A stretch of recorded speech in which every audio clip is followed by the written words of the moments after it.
dissolve and bloom today. This is a wonderful day, immersive experience full of art and installations. If you haven't been yet inside of Utopia, you should definitely explore. It is rich with so many different creators and surprises embedded inside of the world. And up in the top left corner, so the northwest corner of the Topia world, is the Vision Train. And so for 24/7, 7 days a week, the Vision Train is chugging along with live art all day, every day, which is amazing. And Amanda Sage, who's one of the artists in the Design Science studio and a revolutionary in the studio, is leading the train and is going to tell us all about it.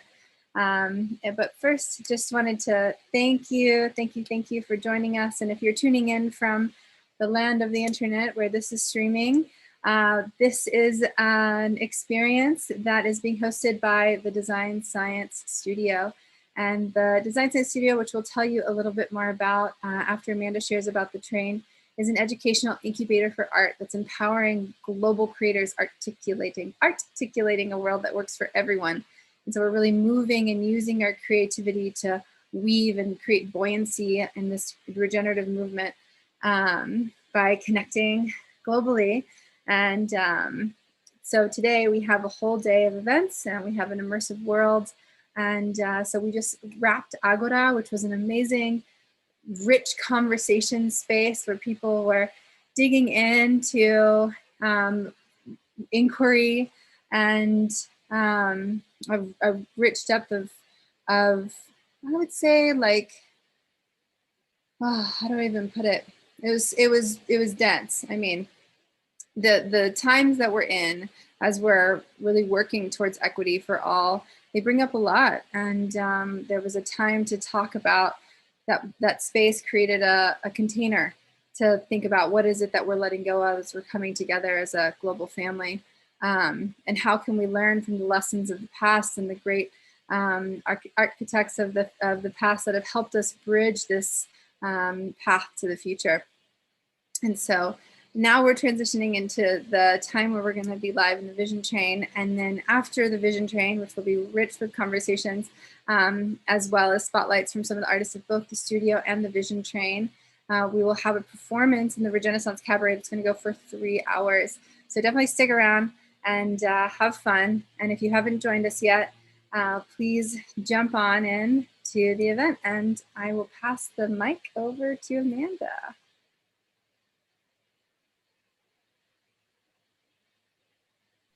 Yay. Hi, everybody. I am making sure I'm unmuted in all the realms. Oh my goodness, we are live in so many different worlds right now.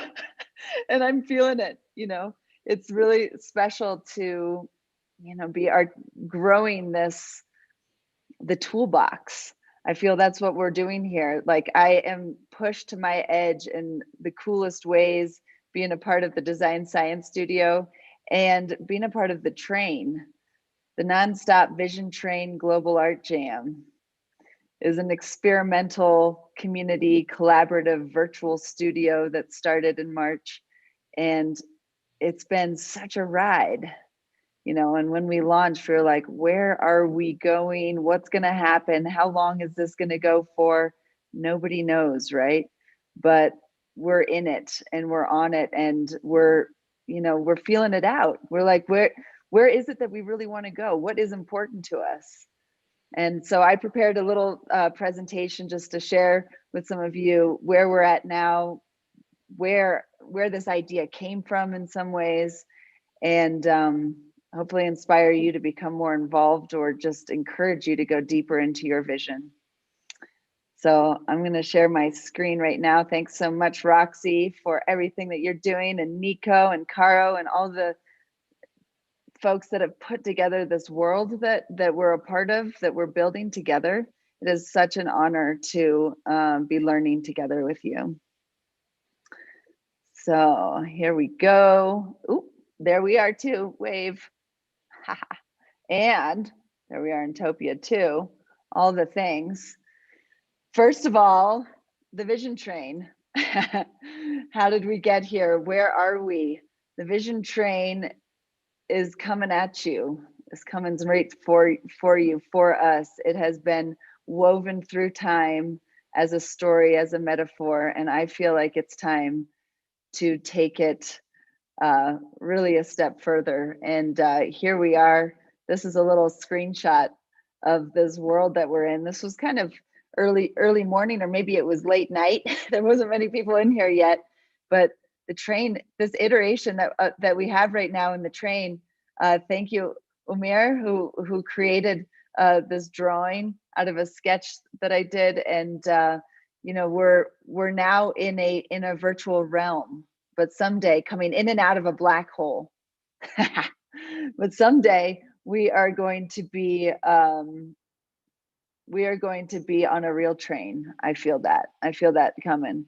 You know, that the next biggest party on planet Earth. That is something that has been a mantra for me the past 10 years. And I finally found this vessel that I thought could really capture and could carry all of us. And about 8 years ago, I did a painting. This is a detail of it, called Regeneration. This is the first time I really painted the train into one of my paintings. And here you see, it's kind of like almost even hidden in here, something that has to be discovered. But the train is carrying, see all the people partying on the train? Here we are, that's us. We're having the best time. And you know, the train is carrying all of the good, all of the gold, all of the awesomeness. And I tend to often paint domes, like always, you know, that go along with the train.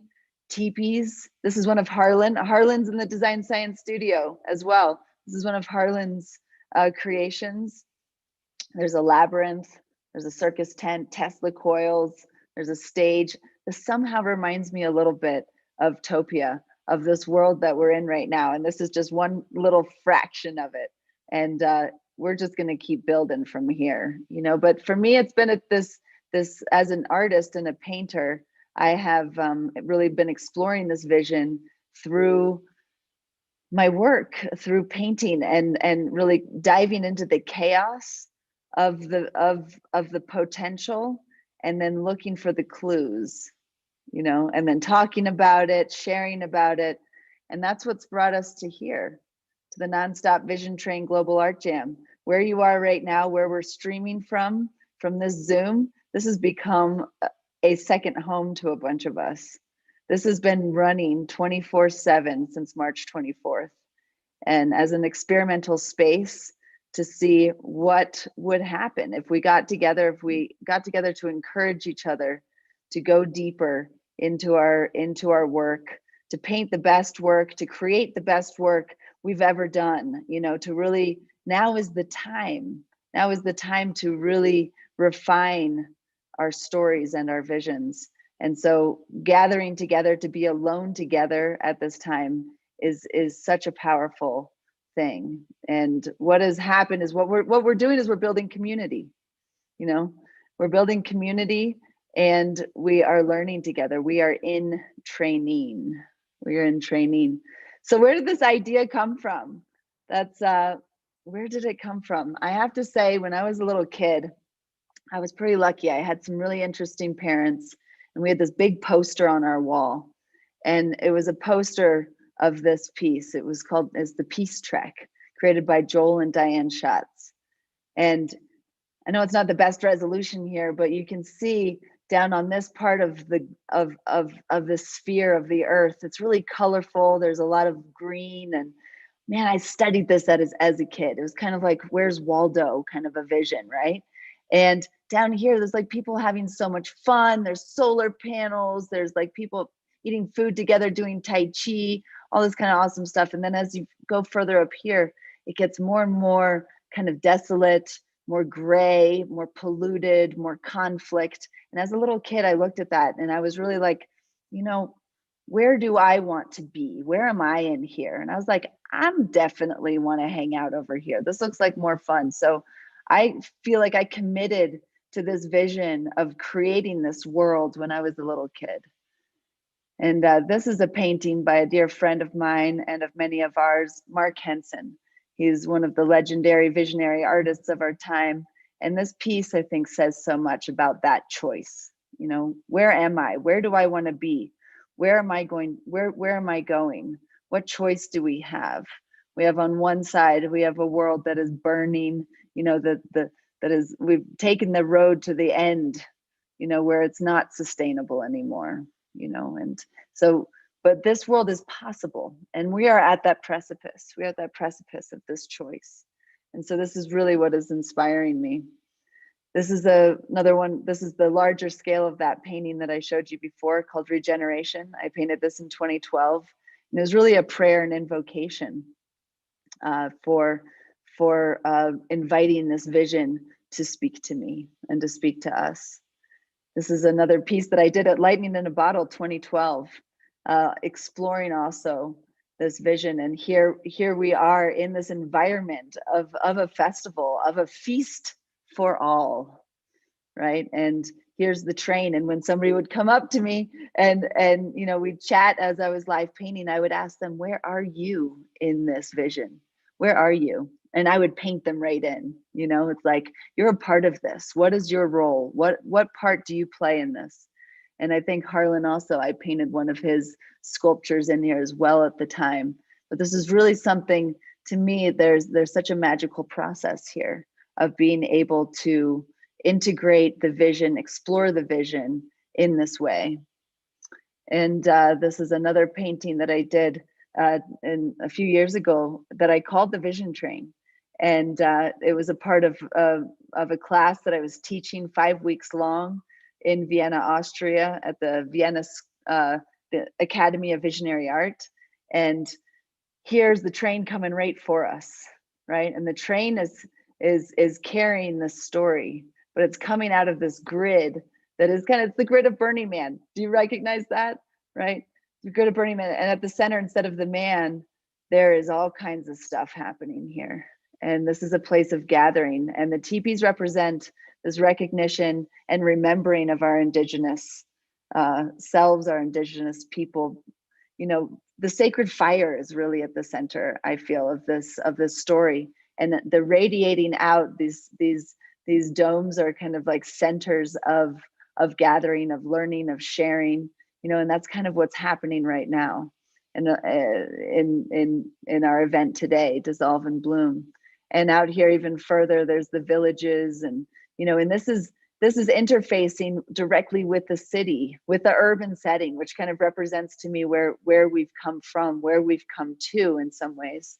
And how do we connect? And on the rooftops of a lot of these buildings, they're green. You know, I like to see, how can we not choose either or, but how can we connect? How can we merge? How can we work with what we have? And here are all the artists exploring their visions around, you know, all around the landscape, and they are connected. They're all connected with their visions, with their prayers, and we've blasting them out onto their canvases, or maybe their canvases are being blasted straight to them. And here I am. I had to paint myself in there because this is kind of what I'm seeing, what I'm exploring, and I'm really interested to know what everyone else is seeing. You know, what are you seeing? What is your vision? You know, and that really leads me to this project called the Vision Train Drawing Project, and that is an invitation for everyone to share their vision in a train car. And I've collected over 1,000 of these, and you can download it on the visiontrain.org website. And I've done this project with children and groups all over the world, inviting everyone to share their vision in a train car. And it's so fun.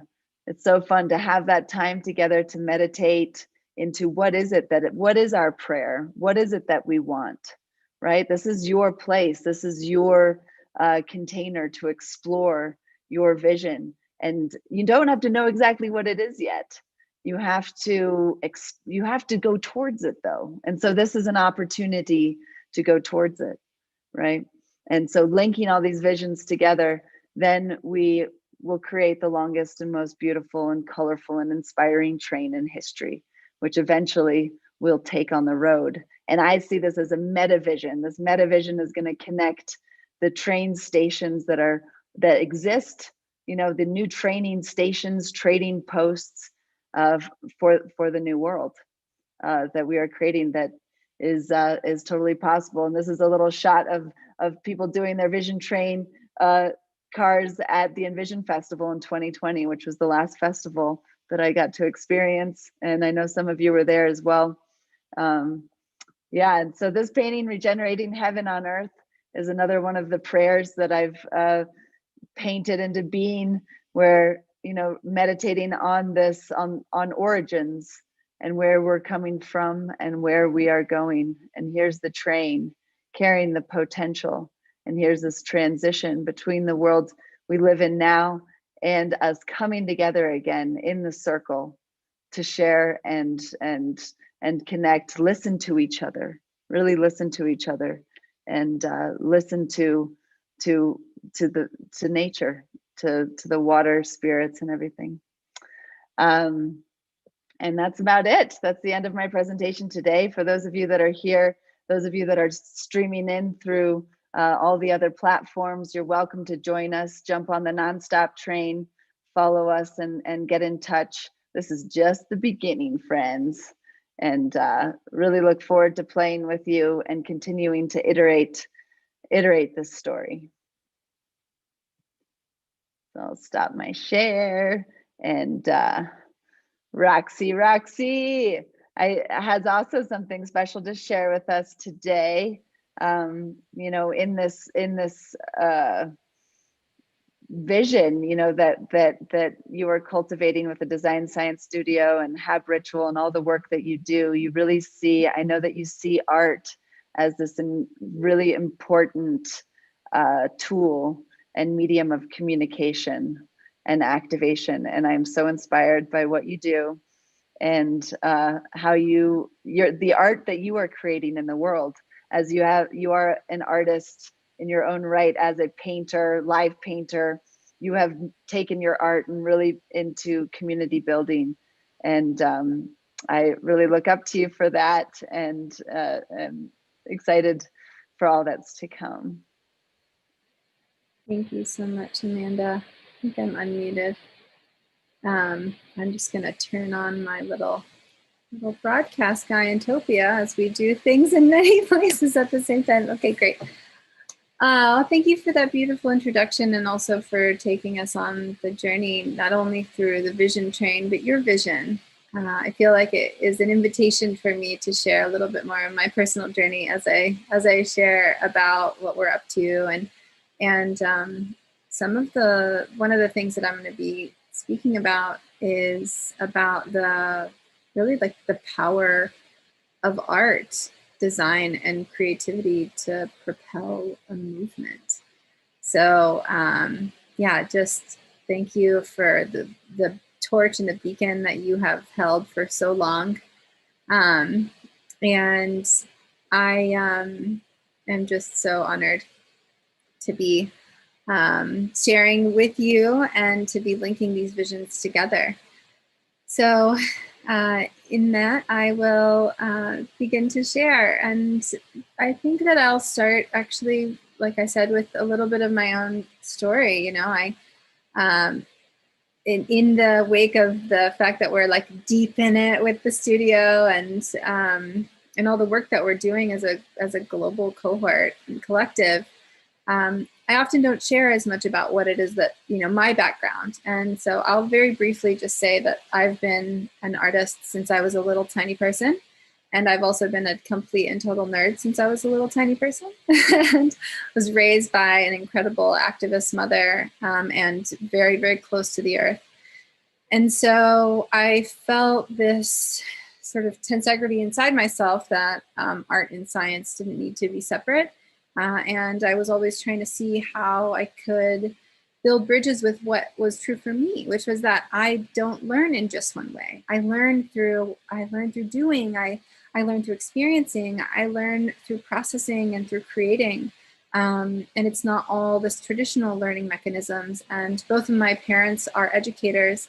And I felt really inspired to see how this could be a vehicle for understanding and change, and getting like a lot of really important stuff out of books and into the world, and out of a place of privilege and into the hands of everyone. And so that's been a lifelong mission of mine. And I've been so grateful and lucky to have, dedicated to that and found comrades along the way. And when I look back at the commitment that I made, I think that at this point I can say that it's something that I would recommend that everyone do. Find the thing that you're the most passionate about and that lights you up. And even if it doesn't seem like you're going to be able to if that doesn't seem like a career, or maybe that's not going to work, like just trust that you have something unique and incredible inside of you that you need to bring to this world. And your uniqueness will help drive it, and just stay committed to that because you will be supported. And so and I'm so grateful that you named some of the members of the studio, like Faith and Nico and Amanda and Caro, and we have so many team members without which none of this would be possible, because we've really banded together on a mission, and this mission is for the Design Science Studio and for the Design Science Decade. It is really to uplift the creative community and give them the resources and the connections and the coherence that coming together and studying and creating can bring, to really help to create clarity and to visualize this future that we're moving towards. One thing that became really clear to me, and when I was writing about the studio and what we're up to when we gave this presentation at the UN a few months ago now, was that there is power in art and design as a cross-cultural language for systemic change. And it bridges the barrier of normal language because you get to feel together and learn together. And this is something that I've been so passionate about for so long, but I haven't necessarily gotten to do it at this scale, even though I've helped coordinate massive festivals and events with so many creators. It's different than if you can build the capacity of an entire global community to hold their own torch and lead their own path. And so that's what we're doing together. And we're doing it on the shoulders of so much important work that has been done. And so I'm going to speak a little bit about art history and the power of art, design, and creativity to propel a movement. And when we look back and we're thinking about where we're at now, we know that there have been acupuncture points or trim tabs, as Buckminster Fuller would say, that have helped to dramatically shift things. And often, right now we're living through one of the most incredibly powerful movements that I have seen throughout history, which is the Black Lives Matter movement. And through that, we have seen how much people are able to come together and rally whenever they are able to have more clarity and visibility to what's going on. Like I've been sharing this personal story the last few months about how, I thought I understood, what it really meant for the different systems that have racism just totally embedded in them in America where I live. And I really didn't understand how deep it was until I saw a 1.5-minute long animation. And that helped me to learn. And that has happened so much over the Black Lives Matter movement and so many movements in the past. And some of the images that I'm sharing right now, one of which being Guernica, one of Pablo Picasso's most famous work. And this was a painting that was an immediate reaction to a casual bombing practice in this Basque town of Guernica during the Spanish Civil War as they were being invaded by the Nazis. And then this painting tour helped bring the Civil War to the world's attention. And it became this marker for humanity and this message, which is still understood by people all over the world, that art can help to share and like, it's like a megaphone, and it like rattles people.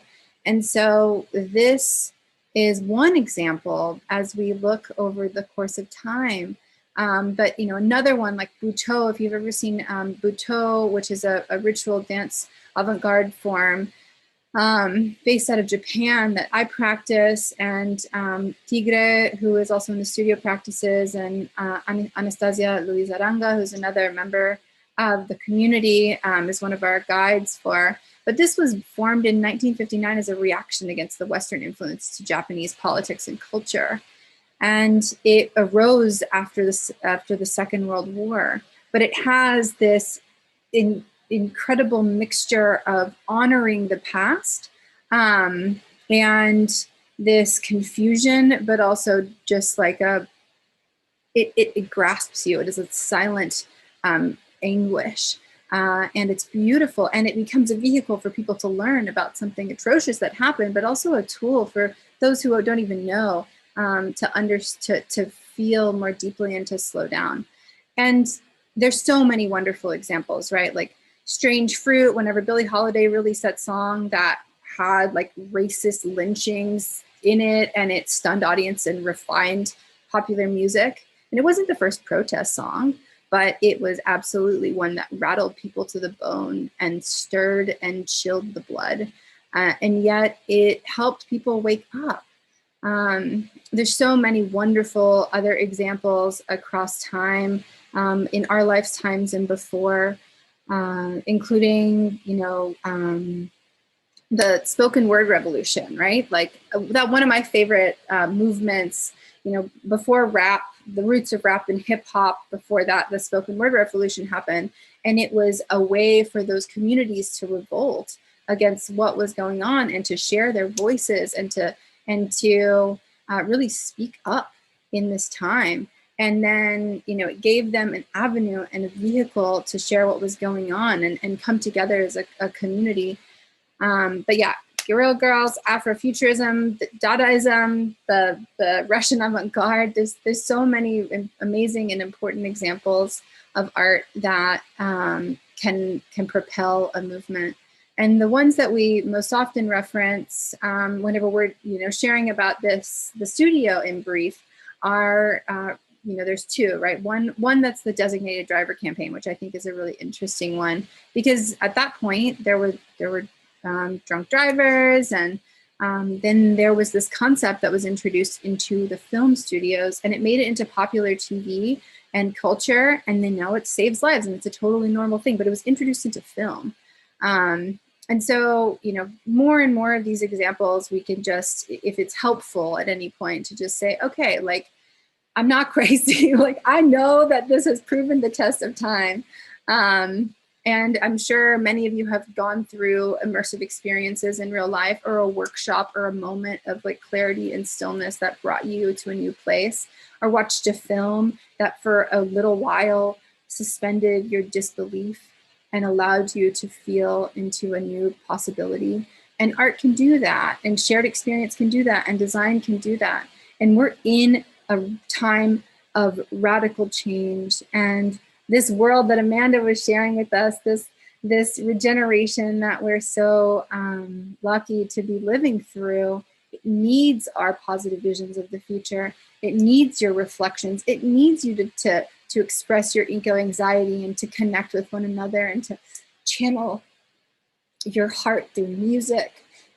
And we're isolated, and it's weird, but we can like come together. And I just, yeah, I'm like emotional beside myself, because, you know, it's one thing to share a vision and to say, let's do this together. And it's another to feel like everyone coming together and banding together to say, yes, this is my heart song too.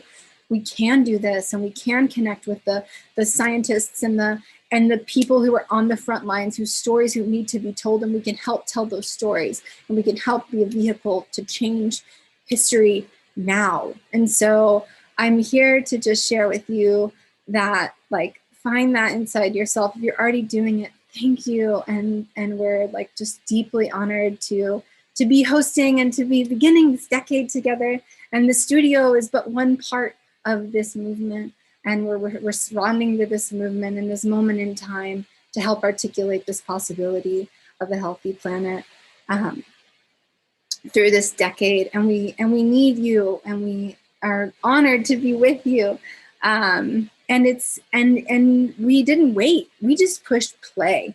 And that's kind of crazy because we didn't necessarily have all the resources that we needed, but we've just been making it happen. And it's going and it's alive. And we have 144 creators right now in the studio, and we are doing the work. And so, you know, as a part of what we're up to today and for the decade, we're fundraising to support transferring mass amounts of wealth to the hands of creators so they can focus their work and they can do this great work in the world. And so we're super committed to that. And it's a wealth transfer because the work that these creators are bringing is so valuable, and there's mass amounts of wealth that need to move around. And so we're gonna help weave that together and scaffold this creative class and so many people whose brilliance needs to be focused in this time. And so that's what the studio is up to, in, you know, standing hand in hand with our ancestors and our future generations that we're standing for. And my creative studio Hub Rituals in partnership with the Buckminster Fuller Institute, and you know, helping to bring. We're so honored to be in the legacy of Buckminster Fuller, who really paved the way as one of the many pioneers who was far ahead of his time, but knew that we have everything we need to make the world work for everyone, and we don't need to have anyone who is suffering and without what they need to be healthy and safe. And so we're working to support that with these visions together. And so it's so exciting to be together today. And we know that we're choosing right now, we're choosing in this time, whether we're going to be going towards utopia or oblivion. And what we choose is protopia, and what we choose is a revolution. And so we're doing it. And by linking together with the Vision Train, there's a whole global network of other artists who feel that, you know, it is time to help draw these visions out. And so that's what we're doing. And it's such a beautiful place to be in service to this mission, and one part of this global family. So yeah, thanks for letting me share and a little bit about my little heart. I feel so supported, knowing that everything feels lighter because we're doing it together. Like the buoyancy that we create by weaving this web, like you paint so beautifully, Amanda. It does feel less scary because we're together, and I'm so excited about that. So thank you. Yeah. Love you so much, Roxy. Thank you, thank you, thank you. Thank you, Carson. So speaking of Carson, next we're gonna have Carson. So I have also the delight to welcome our dear friend Carson onto our digital stage. Carson is a lifelong friend and many lives, I think. One of my favorite designers in this entire world, one of the most grounded and kind and present and ancient beings, and a wonderful, beautiful friend, and a poet. But today, he's not reading his own poetry, I believe. He's going to share. I'm a proxy poet today, yeah. Thank you, Roxy. My heart swells to feel you share your truth and to see it given form, born out. And I feel like womb mates with all these faces and beings floating out here in space-time, connected in this field that you've helped to hold and to generate and to seed. Thank you for knowing your cosmic purpose and to giving it life in your flesh and with your breath and your presence. Can we take 3 deep breaths together? Just synchronize. You can really let it out. Anything you're holding, any Zoom fatigue.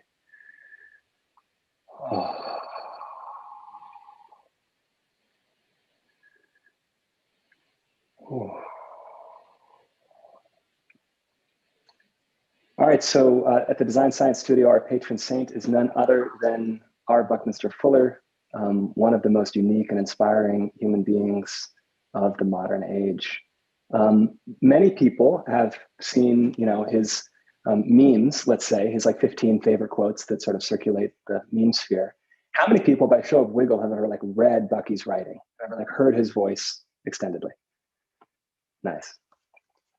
I have, a bunch of stuff, but I have a book of really what's his poetry, or what he called ventilated prose, because he would write in such dense, solid chunks that they were sort of imparsible by other human minds. And so he ventilated the prose and broke them into these kinds of poems.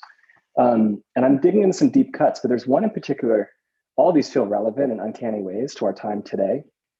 Bucky felt like he was 50, 60, 80, 100 years early, and he said so himself. This was written, what I'll read was written in 1955, called A Comprehensive Anticipatory Design Science. May have been the first time that he coined that phrasing. And he wrote it as a love letter to a doctor named Jonas Salk, who, as many of you know, had created the world's first polio vaccine, which was sweeping the planet. It was a pandemic and was a major problem. And he mobilized an effort out of his ingenuity and generosity to create the first vaccine. And he was so benevolent in his essence that he gave it away. He refused to profit from it and open sourced it and wouldn't take a patent on it. And so Bucky wrote this to him as kind of a love letter. And reading it now, it feels like a bit of a love letter to this crew. So let's listen and hear.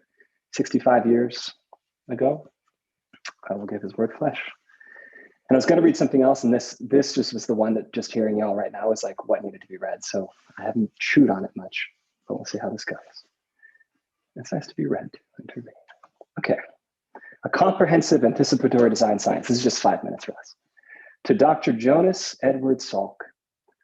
World around thoughts embrace Dr. Jonas Edward Salk in spontaneous gratitude for his full-scale realization on our behalf of one of the most magnificent potentials of the human process patterning in the universe. To wit, demonstrably important competence of man as a consciously contributing participant in the constantly transforming evolutions of universe, even in the evolutionary transformations of men by man and of man by men.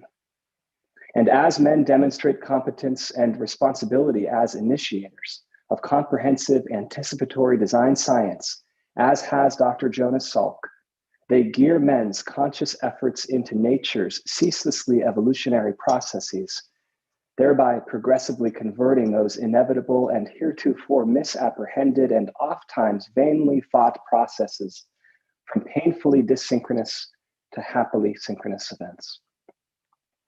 And thus do nature and competently self-disciplined initiators, such as Dr. Salk, now transform man's omni-aspect, internal and external, direct and remote, biological and ecological, regenerative processing, and all the latter's new or fading familiar pattern identifications, as well as the word formulations uniquely describing the newly discovered. And the responsible initiators are thus bringing about the complete reorientation of man in respect to all his integrating processes of apprehension, comprehension, and communication, of fundamental tactical criteria governing survival, growth, and the enjoyment of universe. And the initiators also render progressively achievable through as yet only in meager degrees the conscious enjoyment of man of earned relaxations into a post-Eden majority innocence of a paradise at least partially reoccupied without mandatory sacrifice or relinquishment of his dearly won conscious access to his innate intellectual faculties and to his postnatal environment stimulated epistemological functioning. For the fleeting revisits of paradise are intellectual integrity flown missions, instrumentally permitted within the almost static-free omni-range navigation, directionally oriented and accelerated by spontaneous or reasoned humility, love, dedication, tolerance, and faith. And the instrumented revisits to paradise show it to be a comprehensively coordinate, dynamically equilibrious, earnable vantage, ever tunably tenable, amidst the reciprocal complexities of evolutionary wave frequency patterning growths. Goes on, but I want to just leave it there. Thank you for receiving Bucky. So good to feel him alive. Thank you, Bucky. Thank you all. Thank you, initiators, responsible initiators of a comprehensive anticipatory design science revolution. Bring it. It's time. Thank you. Thank you, Carson. Yes.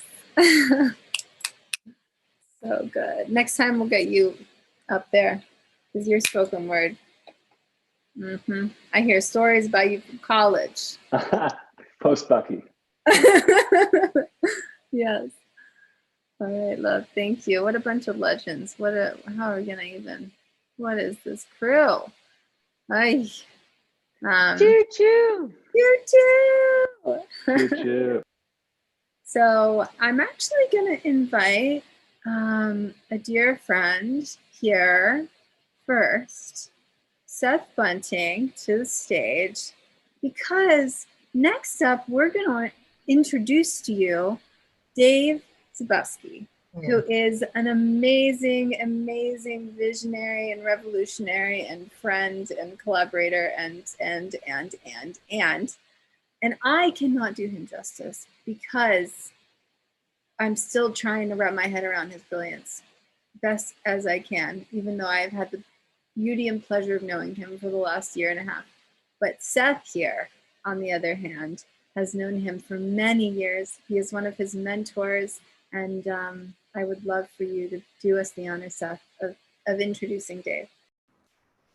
Oh, thank you. I'm honored by that. I was listening to Roxy and to Carson via another spatial computing world called Topia that we've been in back and forth today, and I didn't have the Zoom link. So this was a really beautiful moment to come in and just say hi and actually be in the Zoom room.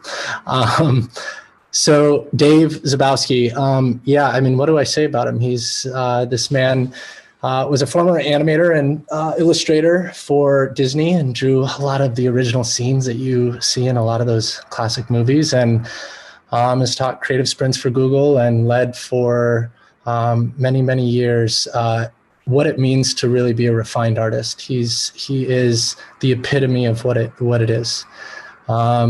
And the way that Dave leads from his heart inside his creativity is unmatched. And I'm honored to look at him every day and be inspired by him and grow from his wisdom. And so I'm excited to hear what he has to share today.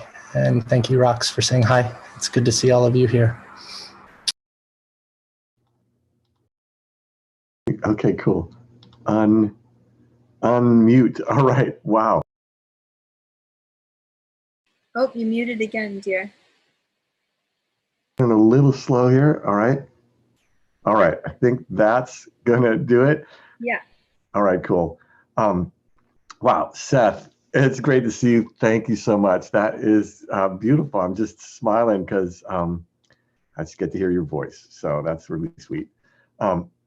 So I think I'm gonna take about 10 minutes. Where did you guys go? Here we go. I got a lot of screens open here. All right. Hi, everybody. Thank you for that beautiful introduction. Roxy, thank you for that. I think that what I'm going to talk about here is this idea of the kindred quest and story, right? So one of the things we talked about, we did a little workshop hour and a half ago.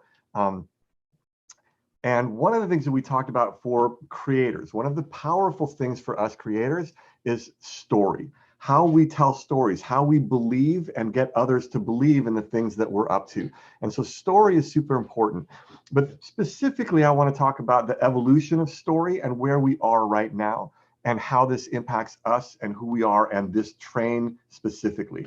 So if we think about story is a way that humans capture consciousness and share it with each other on kind of a multi-dimensional data delivery service, right? Like you can tell a story and you can reach people at multiple levels. And so when we tell stories, that becomes the really powerful way of delivering information about how we want the future to be, because what we're living today was told by stories yesterday, and what we're going to live tomorrow is going to be created by the stories that we're telling today. So I want us as storytellers, because that's who we are as visual artists, as visionaries, I want us to think about the power of story and the evolution of story. So and leading up to where we are right now, or where I have heard some wisdom keepers talk about it in ways that I really, really like, and I'm going to share that with you. And it's the idea that in this evolution of story, we move from this thing called the hero's journey into this idea of the kindred quest. So I'm going to piece a couple of things together, and I'll do this kind of quickly. It's this idea that that there is a kind of consciousness that there's a sort of stories that we tell to each other, and there's an evolution of that, and that's marries the evolution of consciousness. So if we look back at stories, you know, we've had this idea of the hero's journey in our consciousness for the last like 50 or so years. I mean, we've had stories of hero's journeys that go back for centuries and thousands of years. We've only really identified it as this like hero's journey recently. And we can only shift when we acknowledge the existence of something, right? You have a pain. When you acknowledge that pain, that's the only way to get to healing it. And so when we look at stories, you know, you can look back at like some of the classic Marvel stories, for example, like Superman and the DC stuff with Batman, and all of the heroes that kind of emerged from our desire to conquer, you know, perceived and real evil in the world. You know, you see the emergence of these superheroes acting with their, you know, singular capabilities.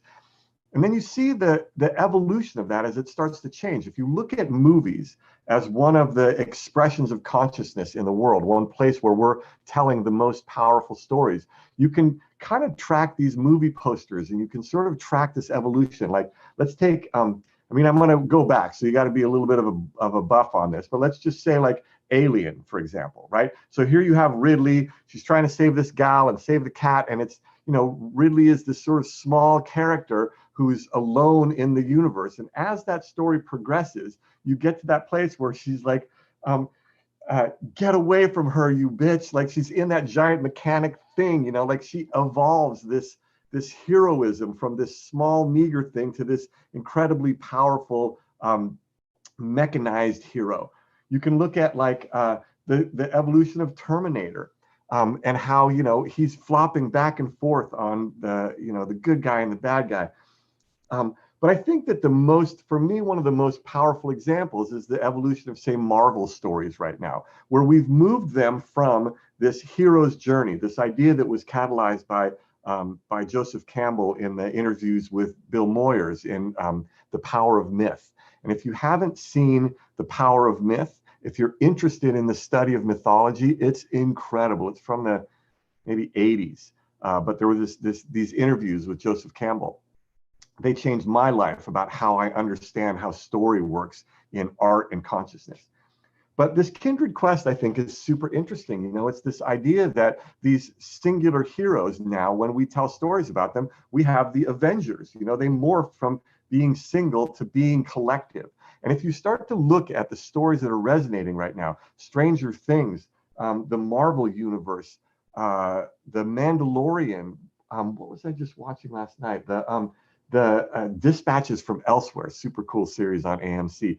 All of these stories now are starting to morph towards the kindred quest stories, that we've had our hero's journey, that Joseph Campbell idea that you get a calling, you sort of have this arc, right? You get this calling, and then you meet some old guy, and that old guy tells you that you should go do this quest, and in that quest you need to vanquish a bad guy, and vanquishing that bad guy you get some elixir, and you bring that elixir back home, and now you have this curative elixir. And you know, some tales say that you go back to your garden now with this renewed energy and knowledge. But I think that you can't go back to your garden unless you make it a community garden. And so in my view of studying story and seeing this evolution of story, that really comes from Joanna Macy and this idea of the great turning. We're in a great turning right now, and you can recognize the great turning because it has kind of three qualities to it. It has a great unraveling, it has a desire to maintain the status quo, and it has a new story. And so we have seen this desire to keep the status quo, and then this magnificent unraveling that we've had. Maybe magnificent's not the best word. This very tumultuous unraveling that we've had. And now this desire to really retain the status quo. We can never go back to the status quo. It's impossible. Once the unraveling starts, or once the seed of a new story begins, we have to go through to get to the other side. And that's the job of us artists, is that we are here to push through to get to the other side, to be a part of that great turning. And so for me, I listen in the world where that kindred quest is happening. It happens in the Design Science studio. It happens here on the Vision Train. Part of what draws me forward, what I listen for in the world, is where is that kindred quest happening, and how can I support that great turning, that new story that says that we are now here to take our inimitable skills, our heroism, that elixir that we got from our hero's journey, and we're here to share it and accelerate each other and plus each other so that we can manifest more powerfully and tell this new story to the world. So that's kind of what I wanted to share about the new story and the kindred quest. And I think that's my invitation for all of you, is to listen for what is that kindred quest in your life. Where can you bring your sword and your elixir and your heart and spirit to accelerate the awesome stuff that's going on that supports this new story in the world? And that's what I have to say about that. Yeah, thank you, Dave. Thank you so much. It was actually really beautiful to watch all of the artists kind of join you as you wove this story forward. And I think the kindred quest that you speak to is one that we are definitely on, shifting away from the hero's journey, because we don't need to do this alone. We get to do this together. So thank you so much for blessing us with your love and your vision. And you've been in it, and you've been shifting, I probably through your own experience of seeing what ripples are created through the hero's journey. And I wonder, Dave, actually, kind of when did it awaken in you, this shift away from like recognizing the duality that was available by shifting away from the hero's journey into the kindred quest? You know, I'm repeating the beautiful things that I've heard. You can look at, I mean, really, where it all started was with Joseph Campbell and Bill Moyers in that The Power of Myth. But also there are some wisdom keepers like Barbara Marx Hubbard, and who just passed away about a year and a half ago, and Buckminster Fuller and Joanna Macy. These luminous wisdom keepers. This idea of the great turning, we're in it. And so I don't want to go back to the status quo. I want to tell the new story. And so how do we collectively tell that new story? I think that we be it. We be that kindred quest. Oh, I wanted to say one other thing. I'm a student of philosophy also, and there's this woman who, one of the most brilliant minds in philosophy, called Simone De Beauvoir. She was the partner of the existentialist Jean-Paul Sartre. She was much smarter than him and more sort of benevolent. He was a little kind of a French misanthrope. And I think that she was much more of an optimist. And she said, and I'm sort of paraphrasing, but she says that your highest freedom is achieved when you create opportunities for freedom for others. And so that, to me, that's where the kindred quest happens. That's where that place. Your highest opportunity for freedom is in that place where you create freedom for others. So that, for me, that's the mission that I like. And that's what we're all doing together.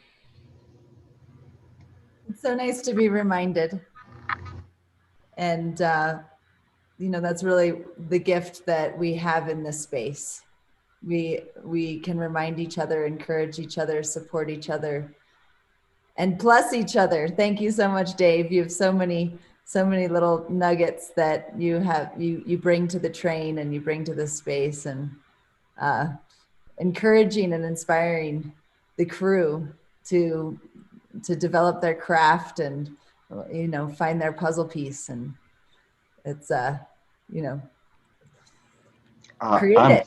I'm super honored to be here. These are gifts that I've been given that are just too precious to hoard. I've just had such great mentors and collaborators, and they when we plus each other, man, it is the most fun dance there is. Just everything accelerates. It really does. Really. All right, back to you, Roxy. Thank you for the opportunity to share. Yeah, thank you, Dave, for being here and for helping and creating with us. It's so important that we work together. And this is the time that we are going to transition away from the live stream. But I do want to invite Nico, who I think maybe his video's off. But Nico, are you there with us? Can you join us? I was. Yes. Hi. Add you in, and another kindred collaborator who is so vital to the studio and to all of the work, and an incredible storyteller. Actually, you, Dave, and Nico are two of my favorite storytellers that I've ever known. And yeah, just wanted to give Nico a moment to share before we close the stream portion of this. And anyone who's out there in the world watching, please come and join us in Dissolve and Bloom. We have another 6.5 hours of content. So yeah, definitely come play. And off to you, Nico, and thank you. Wait, I'm gonna join from my computer so you see me better. Okay. All right, so are we transitioning off the live stream? We are, but Nico was going to share some closing thoughts, but then he shared into the ether with his computer. Cool. Oh, you're back. I'm here. I was just changing computer. Yeah, no worries. I was it's fun. I was 30 minutes ago walking my father around on the Topia world we created, and just thinking about the potential of these new tools to create spaces and just incredible places for us to express to art better and to amplify with these tools our messages. And I think that's one of the most beautiful things we do at the studio, just being able to scaffold messages that are really important and that have the potential to change the collective narrative and to really make a dent. Because as Roxy was sharing in one of the talks earlier today, it's like art has the power to change history, to move mountains, to convince people of things. And you can see this happening right now in real time. There's all these conversations that started about like taking care of the planet and thinking differently and relating to nature in a different way that 40 years ago, those were or 50 years ago, those were like the hippie talks and those like guys that do that thing that just board ships and try to stop the oil. And now, like as decades have progressed, it has become a more common conversation. And now it's like everybody's talking about it. And there's like this emergence that is happening where like it's not a weird conversation anymore. It's not a conversation held just by some people. It's something that is everywhere and it's important. And that's achieved through the power of stories and just talking about these things and creating mimetic quality of things and stories that can spread and that can make us see the possibilities. We also love this quote that we repeat often, that the future is always first an idea, and that in order to get there, you need to imagine it first.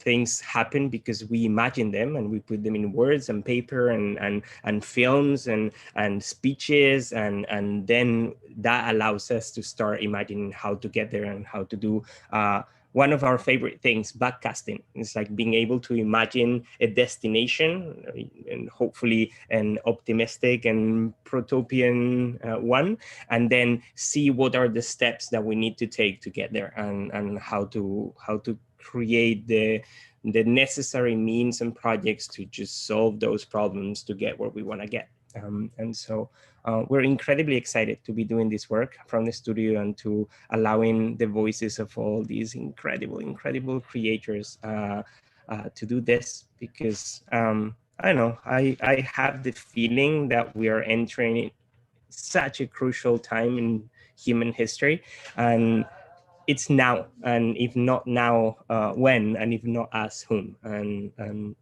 we should all embody this realization and just work towards it. Thank you, Nico. Thank you, Dave. Thank you, Amanda. Thank you, Carson. Thank you, everyone. It is indeed a quest that we are on together, and it is an honor to be hosting today from the Vision Train. And so thanks to all of the Vision Train conductors and all of the artists. We'll move this path forward, and we'll definitely share out in the wrap of everything ways for you guys to join the train. But definitely, as my train chugs along in the background, I don't know if you guys heard that. We'll close the stream now and invite you all to come and join us in Topia and in our remaining sessions today. So thank you to the live stream, and let's continue on inside of our